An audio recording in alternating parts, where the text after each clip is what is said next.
مصر بس مش مجرد وطن أمن وأمان، مصر مجموعة نعم استحالة تلاقيها في أي مكان.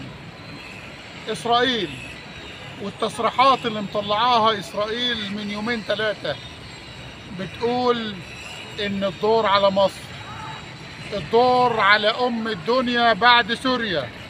فعلا لكم حق، ما انتوا خدتوا اللي في سوريا اللي ما خدتوهوش في 100 سنة. الوقت بتقولوا الدور على مصر.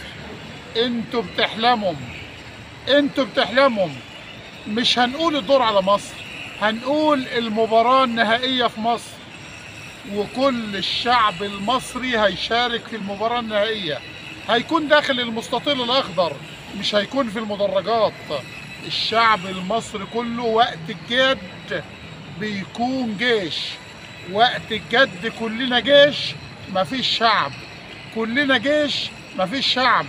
كلنا هندافع على أرض الوطن، كلنا جاهزين يعني نعلم إسرائيل ومن خلف إسرائيل مين هم المصريين،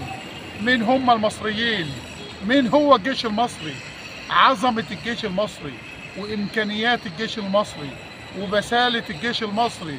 في حرب أكتوبر المجيدة كانت التعليمات يا جماعة إن الطيران يطلع يضرب الأول، وما يرجع الطيران يبدأ الهجوم البري.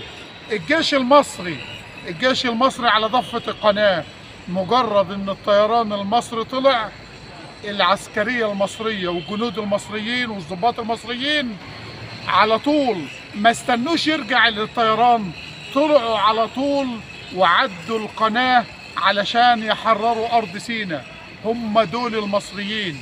الجيش المصري يا جماعة والشعب المصري رجال يفضلون الموت عن الحياة، رجال يحبون الموت، يحبون الاستشهاد في سبيل الله. علشان كده بنقول لإسرائيل انسوا الموال اللي حصل في سوريا. سوريا عندها مرتزقة، إنما الجيش المصري جيش ما فيش فيه مرتزقة، جيش من جميع طوائف الشعب المصري، جيش بيحب مصر وهيدافع عن كل ذرة تراب من أرض الوطن. استعدوا للمنصات الباليستية اللي عملها عبد الفتاح السيسي في سيناء، شوف هتردوا عليها ازاي. إسرائيل تلم نفسها شوية مع مصر.